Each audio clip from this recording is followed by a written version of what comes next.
Since the beginning of the illegal invasion of Ukraine by Russia, the US and other countries have put together a wide set of economic sanctions against Russia, and in particular against individual Russian oligarchs, including Vladimir Putin. And that has really clamped down on a lot of the public accumulation of international wealth by those oligarchs. That said, they're a savvy bunch, and so a lot of their wealth is actually not easy to track down. A lot of it is hidden. And that is where you possibly enter the picture, because there's a new program where the US is gonna be offering rewards of up to $5 million for help hunting down ill-gotten wealth linked to the Russian government, in a program that was officially launched just 2 days ago. No word yet on expanding it to include getting back some of the wealth that our own domestic oligarchs have stolen from us over the decades, but I'll take a precedent when I can get one. That said, this framework was set in motion when Russia did the invasion, but it's building on moves that have been being worked on for a number of different years. The rewards suggest that for now, private citizens with the right kind of intel and access potentially have a way to profit by getting in on the ongoing sanctions activity in a program called the Kleptocracy Asset Recovery Rewards Program that was officially approved as part of a defense spending bill by Congress back at the end of the Trump administration. Now, he vetoed that broader defense bill that it was included in because he didn't like that we were gonna rename some US military bases that were named after racist Confederate leaders. Anyway, they overruled his veto, and so now that program is ready to be rolled out. And to qualify for it, what you need to do is provide information that leads to the restraint, seizure, or forfeiture of assets linked to corruption involving the government of the Russian Federation. All of this is, of course, exciting and dramatic. It's got an air of like international spycraft to it. There's also some aspects of this that are a little bit worrisome. I think we can possibly get into that discussion too. What do you think? Yeah, so Trump mainly, of course, vetoed it because of the basis. John is right. Having said that, when he saw kleptocracy asset recovery, he probably thought, what is that? First of all, he doesn't even know. Yeah, first of all, Trump doesn't even know what that means. You're right, Ida. So if somebody explained it to him and said they would get back the things that bad guys stole, he'd be like, whoa, no, veto right away. Right away, we veto that. That's not even close. But not just for his love of Putin and Russia, but because of love of the things he has stolen from people, and that he would not like to give back. Okay, I find this to be a super interesting program.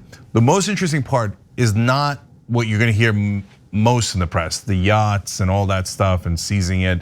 And remember, this is just for stuff in America, so we can't go to like, France and be like, oh, I think that's a Russian oligarch's car. I'm taking that Bentley, right? No, we have to have jurisdiction over it, et cetera. Getting the prize is not easy. You're gonna have to do a bunch of loopholes. It's a little vague, but it is possible.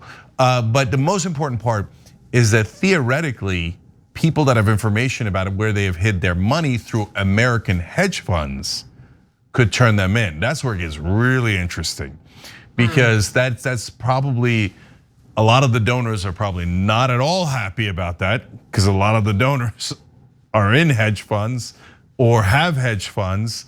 And so that one could be controversial. So, I mean, it's passed, and let's see if they actually put it into motion. But Joe Manchin could be very, very upset about that. I'm not kidding. Like when you talk about secret money, the Americans, remember the Americans' hedge funds are the ones that are hiding the Russian assets. If we wanted, we could look at those right now, but we're choosing not to because rich Americans would be pissed. Yeah, and you saw that what got passed today, where there were only less than 5 Republicans that voted against it with regards to Russia. But when you said that, I immediately thought government. Like, I didn't even think people. I thought like Congress. Like, you see some of the corrupt things that they've done already in pulling out of stuff during COVID and all this stuff, that all the controversy that we've had with this government of ours, which so many of us have chosen to pick a side as if they're the Red Sox and the Yankees, without realizing that they're all in one team together, and that's team rich. And it's like, it's so funny because I know that a lot of people are probably nervous because they don't want to be outed. And 2, rich people who do dirty stuff, and not to say all rich people are bad, because I know a couple of good ones, But I'm talking about those rich people that do corrupt stuff. They've made their money off of the backs of others. So to them, this is just Friday. Exactly. By the way, the B-roll that was beside Ida right now, like that had, the yacht, it had a fancy car, but it also had a house. And that made me think, how many times have we talked about oligarchs in Russia, but all, in Saudi Arabia, UAE, all that. They park huge amounts of money by buying incredibly expensive real estate. Like if you wanted to identify some property, can't you just go to Trump Tower and go to the penthouse and point at the door? Isn't that a great way to identify some money that's being hidden in the US for Russian oligarchs? I'm not saying I want the money for it, but you can give me the keys. I'll take that. No, but by the way, I mean, John makes a great point. So I don't know what they're gonna do. Russian oligarchs have bought a tremendous amount of Trump properties. And non-Trump properties, of course. Yes, but specifically Trump properties. They bought a third of Trump Tower at one point, and then they rescued Donald Trump from potential bankruptcy when they did. That's among the reasons why Trump has had an affinity towards Russian oligarchs and leaders. And so can I get the $5 million for saying, yeah, there it is. It's right there. One of the oligarchs bought Trump bought a house for, I forget the exact numbers, but like 20 million and sold it to a Russian oligarch for 100 million or whatever it was. It was obvious money laundering, right? Whether you can get Trump on that is a different question, but here, federal authorities, go get that house and give me the $5 million. That's right. It's amazing all the things they can do when they really try. Some of the most amazing things our government is able to do when they want to do something. Yet and still, some of the simple problems that are happening right here in this country that affect the American people every day. It's just a formula that meme with the formula that's out of this world. Thanks for watching the Young Turks. Really appreciate it. Another way to show support is through YouTube memberships. You'll get to interact with us more. There's live chat emojis, badges.